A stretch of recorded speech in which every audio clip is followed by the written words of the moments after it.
ba ba ba ba ba ba ba ba ba ba ba ba ba la da every da ba ba ba row. Yeah. On the move. What is happening, y'all? Shit. Yeah, man. Uh-oh. Dude. Just drove by the Norton Simon Museum. It's all fucking... What's going on, yo? It's all fenced off and They got a fucking wall around it. They got scaffolding up. I gotta check into that shit. The arts are being threatened, people. The artist is on the chopping block. I know, it's very exciting, AI. Everybody's like, whoa, look what AI can do now. Look what AI can do here. Look what AI can do there. Oh my God, AI did that like last year. That's not the point. The point is human beings make art. And they get paid to make art. So an artist loses their job when you make AI do it. Yeah, you save a boatload of money and it gets made immediately. I see the incentives, but you're literally making the choice of whether or not to hire and support the arts. Do you want to support the arts? You know, if it doesn't go through a human being's intuition, and because the artist holds the mirror up to the world and digests the experience, synthesizes, and creates a piece of art that speaks to the fellow human about the time, the space, the experience. If you just let a computer do that, we're fucking WALL-E. We're fat people floating on little wheelchairs, consuming. We're not engaged, exchanging species on a planet trying to evolve to the next plateau. We're just giving everything over to the machine. Oh, why doesn't the machine just take a dump for me?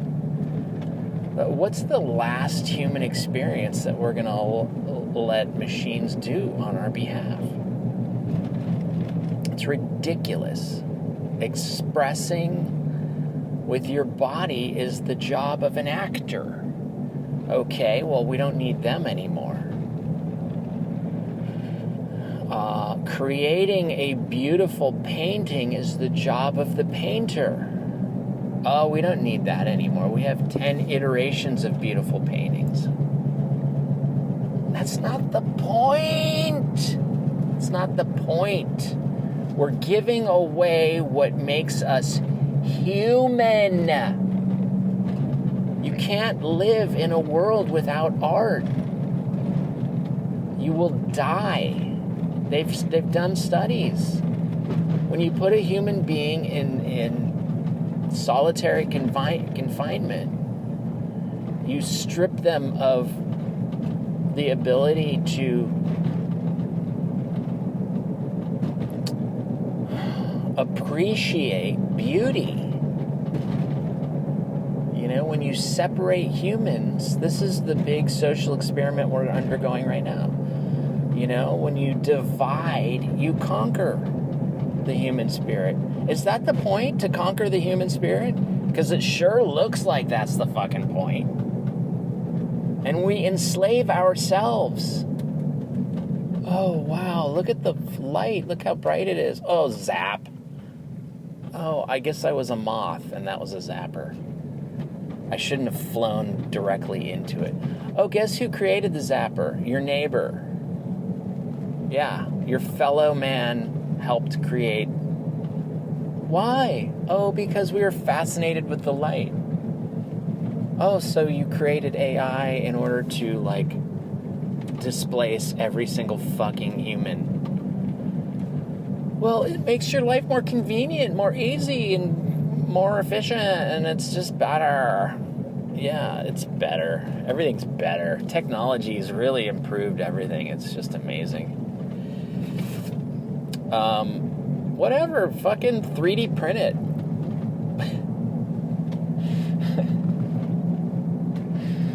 You know?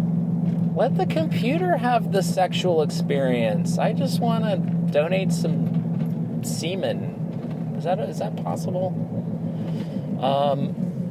Yeah, I don't know. I'm getting a little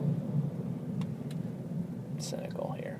I should chill. I'm driving through a beautiful part of town. I just had some chai tea, very strong. I'm very caffeinated. One might say, you know, fucking calm down. Getting a little too hopped up. But, yeah, I just thinking about the machine tromping on everything that is sacred, everything that is human.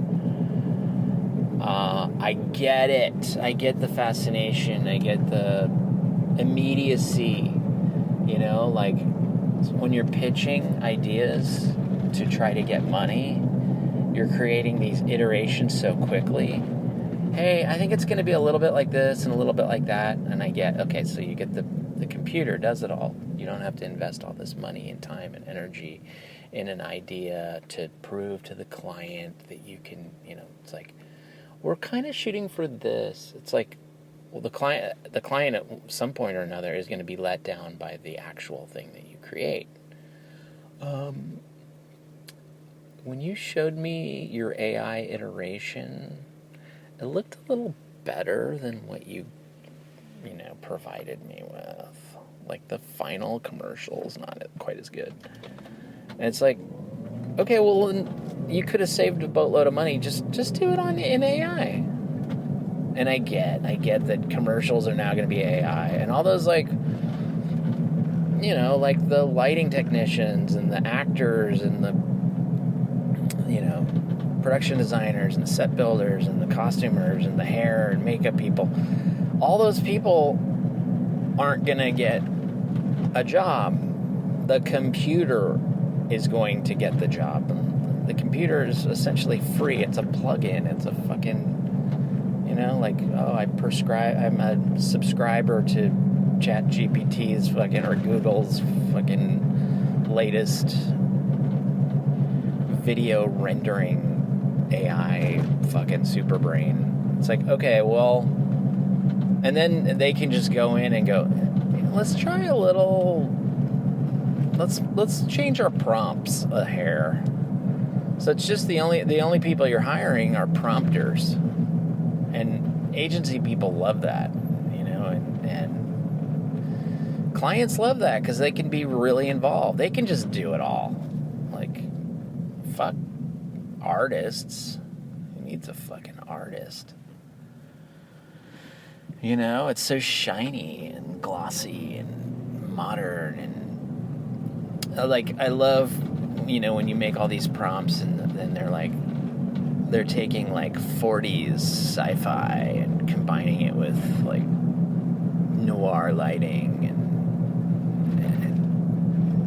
I mean, you get some really slick, interesting, weird, impressive stuff, you know?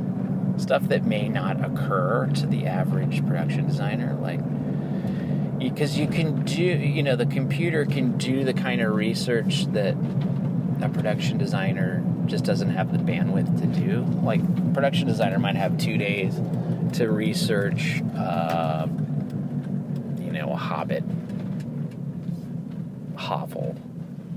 You know, like, oh, I want round windows and half buried and a tree root growing through the living room, or what, you know, And you might get all these ideas, you might do some cool little sketches, and then you might do 1 or 2 production paintings in Photoshop or whatever. However that production designer works or pitches their ideas. A computer, in like 2 seconds, has looked at every single underground home under every lighting condition,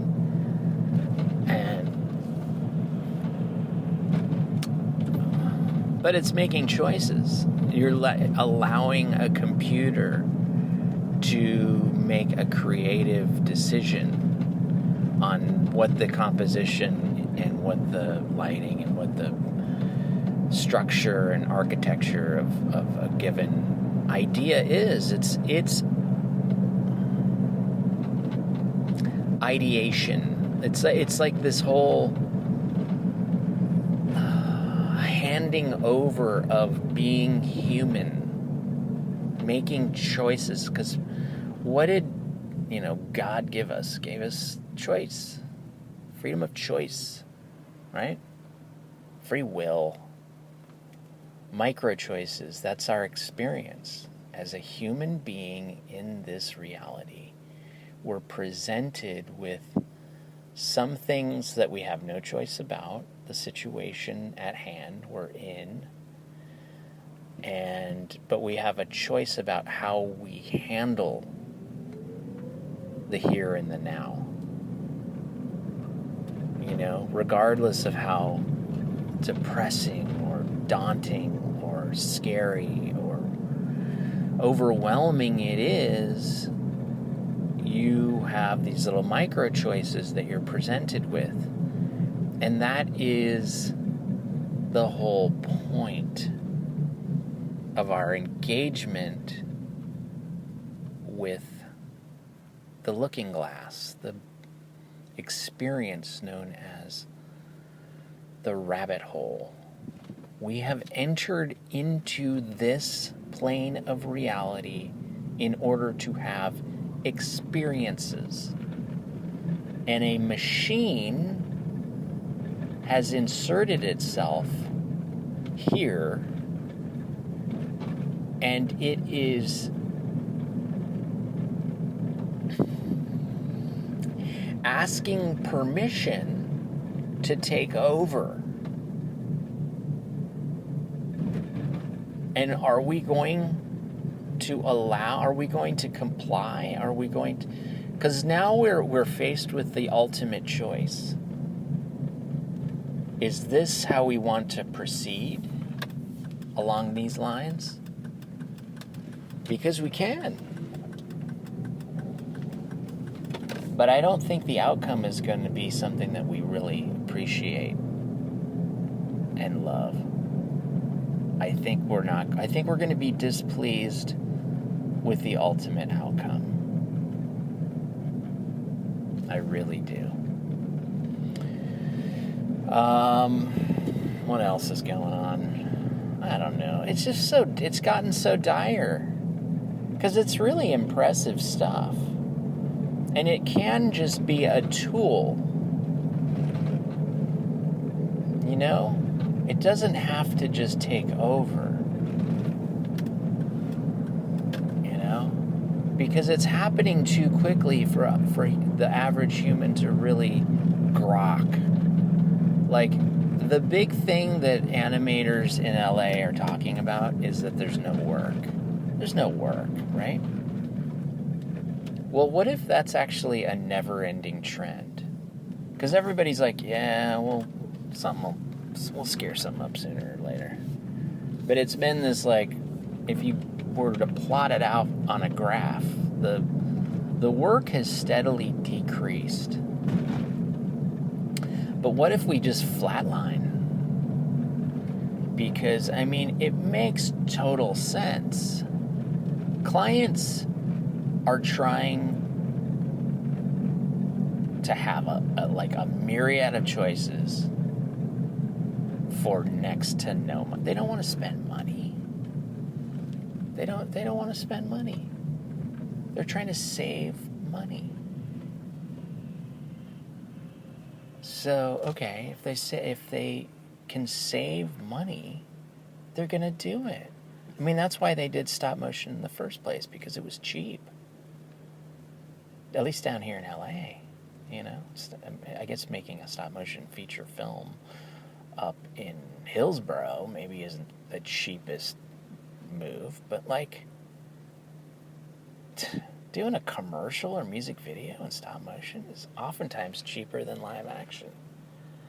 You got these quick little schedules, these tight little budgets, and out on set, we're just banging it.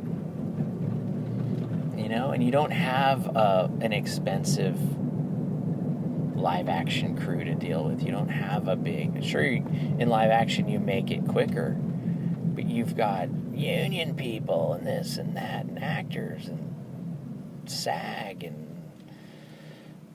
ain't none of that shit in stop mo. There's no union. I've never been on a union show. Never. So what do you... you're competing for a piece of a shrinking pie. That's what we're competing for. It's competitive. But the audience has a say-so. What's popular? I think that it's going to really boil down to the audience, because we have to start presenting innovative stop motion that an audience is like craving. So in a lot of ways, it's a call to arms. Artists just have to step up their fucking game. It's John Henry time. We're going head to head with the fucking machine.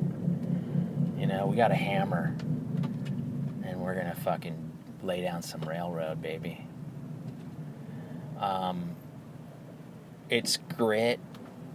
It's raw talent. That's what it is. And let the audience decide. Do they want to see art made by an artist, or do they want to see iterative content made by a machine? I'm not going to call it art. It's just not. It's iterative. If ChatGPT didn't have a ginormous library to pick and choose from, it's just an editor. That's all it is. It's like the more raw material you give the machine, the more it can choose. It's just, it's not creating from whole cloth. It's synthesizing, editing, and iterating. That's all it's doing. So, I don't know what to tell you. I don't know. Dude, we're at a crossroads. That's what I'm talking about. And I guess it's going to boil down to what is popular. I think people are going to get so saturated with AI content that when they see something handmade, it's going to be novel, interesting, and special. And you know what special really is important. People have forgotten that art is important. And every now and then, they're reminded of how important art is. And when they're reminded of it, it's like drinking water or breathing air. Wow. I just got cut off. I was on a roll. That rant went on for another 5 minutes and just totally got cut off. I don't know what's going on. The machines rebelled and cut me off. Anyway, whatever. You guys get what I'm trying to say. I think important art is like oxygen, and we recognize how special it is. And I think the revolution is going to be audience-driven. I think networks are going to have to hire artists again after the pendulum has swung deep into the world of the machines. I think, yes, we're going to be totally inundated with AI movies, content, video games, all the art and architecture and costumes and hair are going to be derivative. And for a long time, we're going to be rehashing, and we're going to love it probably for a while. We're going to be like, wow, this is so nostalgic. It's like, these muscle cars from the 70s with these big hairdos. And, we're going to see film grain from specific stocks of, it's going to get so specific because the AI is going to, master genre and master all the specifics and the iterative science. The people that are making these prompts are going to get so good at making the prompts, and they're going to dial the prompts in, and they're going to AI is going to have all this new coded way of being hyper specific about where and how it iterates. And I think it's going to get really scary good, because right now it's every week I look at AI material, it's like exponentially better than the last, which is saying a lot. It really is saying a lot. Remember the 6-fingered humans and the weird, it was weird. It was too weird to be viable, but now it's starting to hone and learn. Machine learning is real. But it's all dependent on libraries. The big question is copyright. Some of these court cases are going to start popping, because there's copyright infringement. When you see a new show or a new movie that's making a network a bunch of money, but it's borrowing from episodes of Friends or whatever it's borrowing from, and it has, without asking, used the likeness, that's copyright infringement. Because these things are completely useless without a ginormous library of stuff to borrow from. And that's what artists do, we do research and we borrow, but we synthesize. It goes through our human instrument, our faculties, and it goes through all our years of experience, of what does something feel like. I talk about this a lot in animation. What does it feel like? What does a frame feel like? What does a nuanced emotion, a moment feel like in the arc of a character or a movie or a scene? Because the human computer is this organic, the stakes are high with us. We're experiencing life. And we have all this intuition and vulnerability that informs our creative decisions. I think drama is the art of writing drama, is the art of telling stories with complicated characters that interact, that are driven by agendas and points of view. And a computer refers to the human experience. It doesn't experience what a human experiences. So there really isn't real intelligence.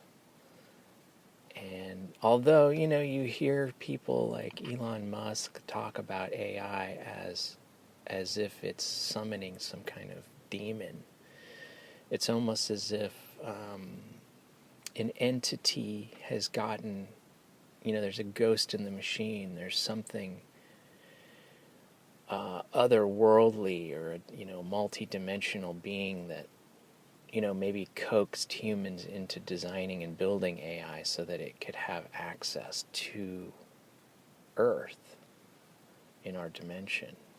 And maybe we've opened a portal. Maybe AI really is letting foreign intelligence insert itself in the human experience. I mean, we're going into a part of the experiment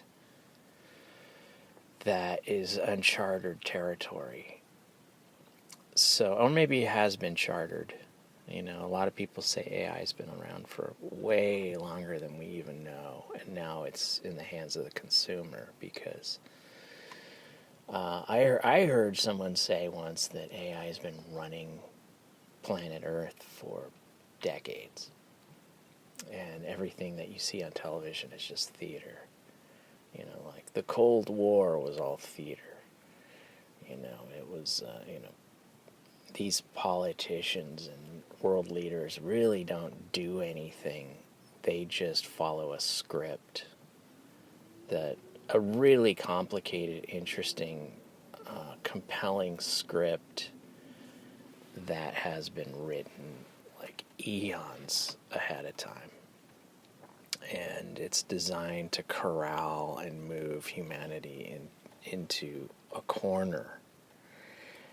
And maybe that is true, but how do you rebel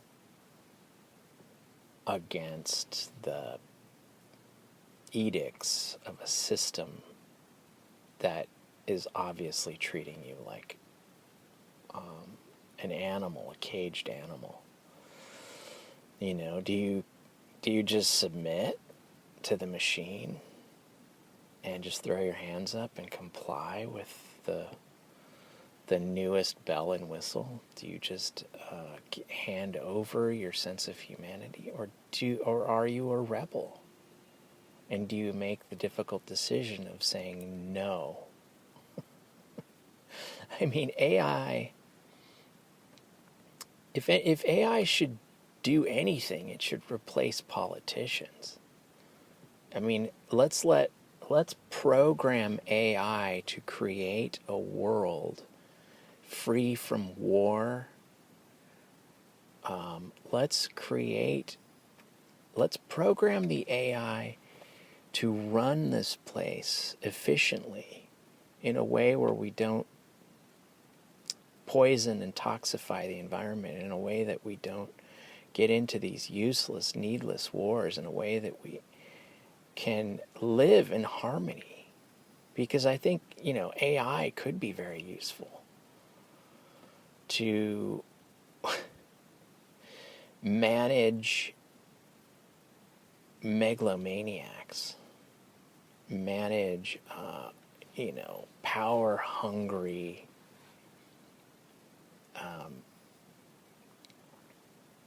flawed leaders. But it shouldn't do art. I think it should figure out a way to keep us all fed, clothed, and sheltered. And maybe do away with money. AI should we should be exchanging ideas and evolving as a species on this planet. We should be exploring the heavens. We should be exploring the oceans. We should be the caretakers of the natural world. We should be honoring one another. We should be exchanging cultures and ideas and art. Let's train AI to shepherd society and not do the fundamental things that humans are required to do in order to remain human. I think AI is starting to kind of bleed into our lane with this taking over art.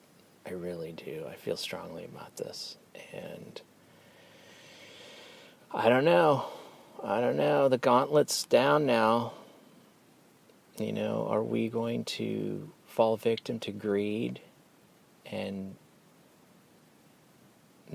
market decisions based on how cheaply we can make film and art, and surround ourselves with soulless representations of what it is to be the human experience. Soulless. These are soulless representations of humans.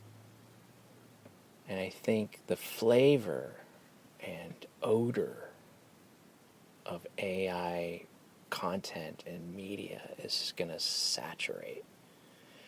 And we're going to be surrounded.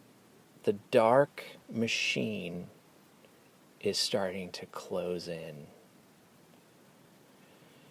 To use the Star Wars analogy, the Shadow Machine,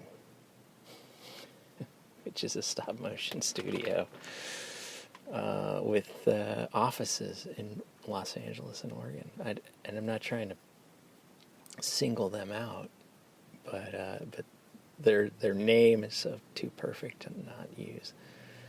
The Shadow Machine will have to decide: are we going to sponsor more stop motion and more 2D, or are we by real artists, or are we going to start making content that's all machine driven? Will the darkness win? And the spark, the gnosis, the lightning in a bottle, that thing that makes us human, that says something new in a new and interesting way, are we going to just hand that off to the computers?